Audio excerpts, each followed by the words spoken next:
Hello everyone, and welcome to the Pisces Guide to Pop Culture. I'm of course your host TJ. Just wanted to pop in and talk about this most recent episode of A Night of the Seven Kingdoms, which I of course watched last night, in which we see Dunk and Egg, have their usual little adventures. They have these bonding moments, and then of course it all comes crashing down at the end when it's revealed, surprise, that Egg is in fact Prince Aegon, who ends up saving Dunk's life from, nearly being killed by his own brother. So I loved so much about this episode, and I think it really crystallizes so much of what makes this show so very special.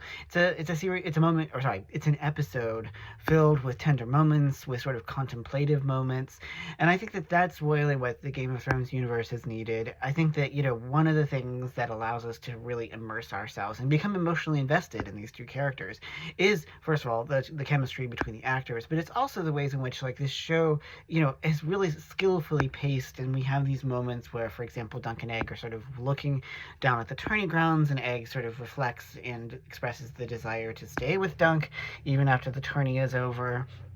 We have them wandering through the street, the alleys of Ashford. We have also, the moment when Dunk takes Egg away after the horrible mishap on the tourney grounds, where the prince ends up sending a lance through the breast of the horse of his opponents. And Egg, of course, is horrified both by his brother's actions, but also the bloodshed and all of that. So we do have these moments, where we see these two characters coming together and learning to understand each other. And that's what makes the final, reveal so devastating. And I think that the look on Dunk's face is so evocative, precisely because he's come to as the director was saying in the commentary, really love Egg and feel like, he feels betrayed by this whole revelation, as well he should.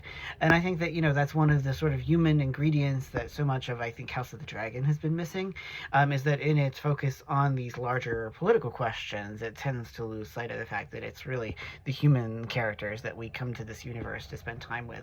And so, like I said, I'm just really enjoying what this show is giving us, and I hope that we see a lot more of it. So, I know that there are a lot of the rest of you who also enjoy the adventures of Dunk and Egg, so hopefully we can all share in this together. So anyway, thanks so much, as always, for joining me here at the Pisces Guide to Pop Culture.